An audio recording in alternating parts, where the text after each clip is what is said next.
Faqala, Nabi SAW bertanya, engkau dengarkah? Saya jawab, iya, saya dengar. Qala dzaka Jibril.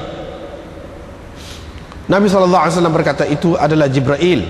Dia datang kepadaku dan berkata, sesiapa dari kalangan umatmu yang mati dalam keadaan tidak menyekutukan Allah dengan sesuatu, yang tidak syirik, dakhalal jannah, masuk syurgalah dia.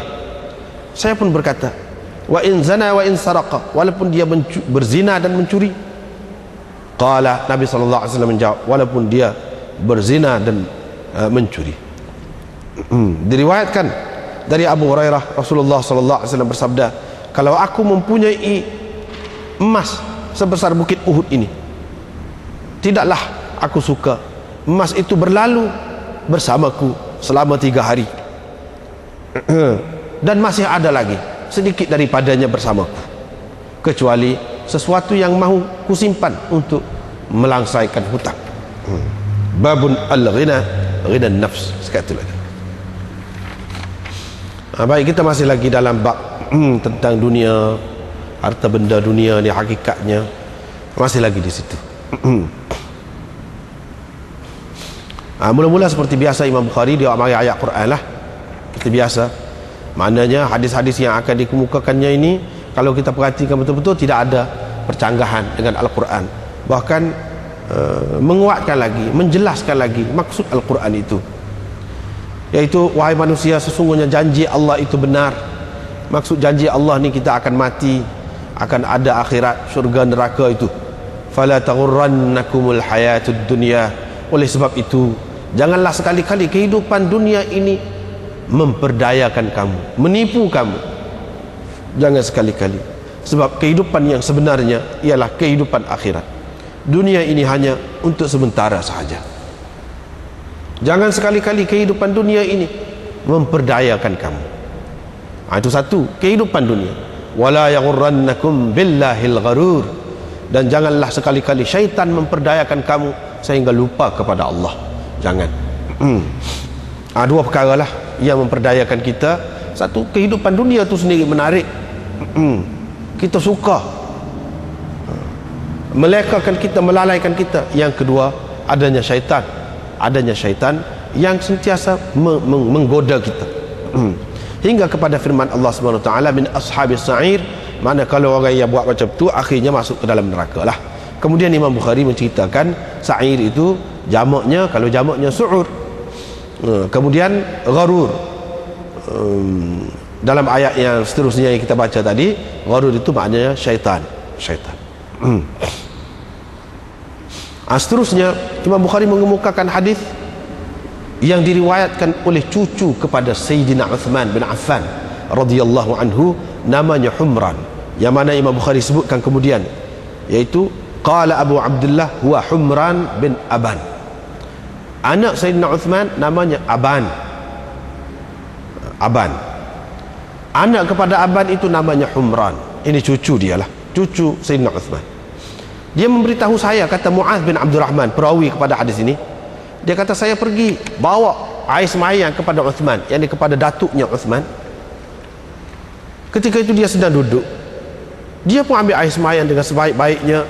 Kemudian dia kata, di tempat inilah saya pernah melihat Nabi SAW ambil air semayang, baginda pun mengambil air semayang dengan sebaik-baiknya, seperti yang aku buat sanilah, gitulah kira-kiranya. Kemudian dia berkata, sesiapa yang berwudu seperti wudu ini, kemudian pergi ke masjid, lalu bersemayam 2 rakaat, kemudian duduk di masjid itu, nescaya diampunkan dosanya yang lalu. Qala, Uthman berkata lagi, Nabi SAW bersabda, la taghtarru, jangan kamu terpedaya. Maksudnya jangan terpedaya tu, jangan pula kita berasa bila dosa ni boleh terhapus dengan air semayang, mudah-mudah pula kita nak buat dosa. Jangan terpedaya, sebab itu tak pasti lagi, tak tahu, itu atas Allah SWT lah. Dosa kita pula dosa macam mana? Kalau dosa besar, mengikut riwayat-riwayat yang lain, tidak mudah dihapuskan dengan begitu saja, terpulang kepada Allah SWT. Tapi kalau dosa kecil tu boleh kira lah, Walau bagaimanapun la taghtarru, jangan terpedaya. Sebab sifat kehidupan dunia ini dia memperdayakan kita. Dia membuatkan kita jadi ralik, jadi leka, jadi menganggap mudah, jadi memandang remeh sesuatu tu. Padahal itu pun satu bentuk perdayaan dunia juga, tipu daya dunia juga tu. Jangan terpedaya. Walaupun ada dalam hadis sebutkan begitu, jangan mudah-mudah. Dengan sebab itulah kita perhatikan orang-orang yang mendapat pendidikan yang baik daripada Nabi SAW, walaupun adanya hadis-hadis ini, tapi mereka tetap buat kebajikan, tetap takut kepada dosa itu walaupun dosa kecil. Sebab apa? Sebab dia faham ni lah hak Nabi SAW kata la taghtarru, jangan terpedaya. Jangan pula kata dah mudah hapus dosa ni, senang nak buat dosa. Jangan. Itulah yang nak di sini. Kemudian ambil air semaya, pergi ke masjid ni, mana yang semaya khusus, kami air semaya. Lepas tu masa bukan waktu semaya ni, ambil air semaya, lepas tu pergi semaya. Itukah yang dimaksudkan? Atau mana-mana semaya? Kita ambil air semaya, pergi semaya Jumaat ke semaya hak fardu tu termasuk belaka, termasuk belaka. Mana sekurang-kurangnya semaya hak sunat. Kalaulah ketika orang tak semaya, kita duduk saja ambil air semaya, masuk pergi ke masjid semaya. Lepas tu tunggu orang semaya, tunggu duduk dalam masjid tu, duduk dapat pahala dah tu kalau buat hak sunat. Apalagi kalau hak fardu, apalagi kalau hak fardu. Ini kelebihan ambil air semaya, kelebihan masjid. Perkara yang seumpama ini kalau tidak masjid, dia masjid ni ada kelebihan dia sendiri. Lepas tu kelebihan duduk dalam masjid, duduk dalam masjid tu sendiri ada kelebihannya. Kalau kita ambil air semaya, dalam riwayat yang lain ada sebut ambil air semaya saja sudah pun hapus dosa juga. Tetapi hak kelebihan yang terdapat dalam hadis ni sebut masjid, duduk dalam masjid, itu lebih lagi daripada ambil air semaya saja. Walaupun ambil air semaya saja pun sudah juga menghapuskan dosa, tapi jangan kita bermudah-mudah lah.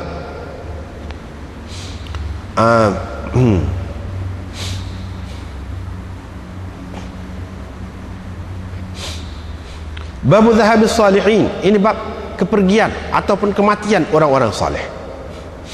Yang ni kita kena beringat, jangan kita merasa tak ada apa satu lah mati orang saleh pun tak ada apa, sebetulnya je. Ataupun kalau orang pandai kau mati, orang alim kau lebih kurang tak ada apa bagi kita. Jangan kita berasa begitu. Sebab apa? Banyak benda yang kita boleh dapat daripada orang-orang soleh tu.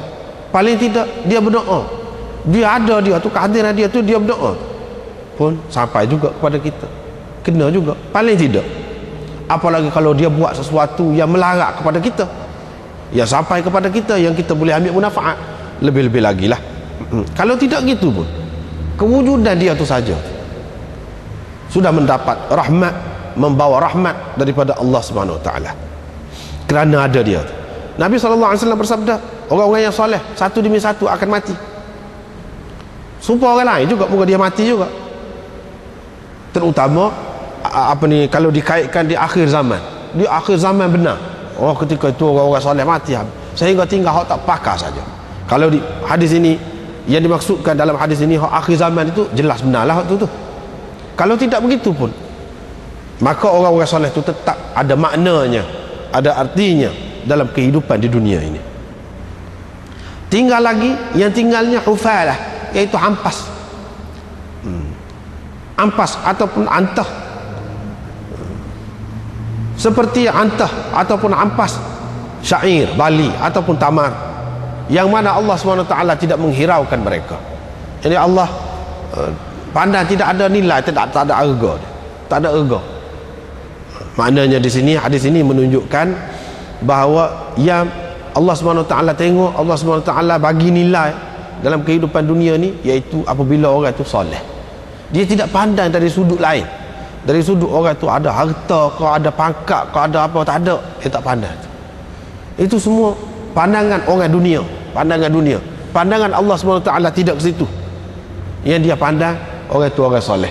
Ikutlah dia tak ada jawatan apa-apa pun, ikutlah dia orang miskin pun, kalau orang itu orang kaya, dia soleh pula, dia baik pula, lagilah ada kelebihan dia. Tapi kalau semata-mata kaya, semata-mata ada kedudukan, ada pangkat, itu Allah Subhanahu Wa Taala tidak pandang. Yang Allah SWT pandai ialah orang soleh. Tak kira lah orang soleh tu dari kalangan mana sekalipun.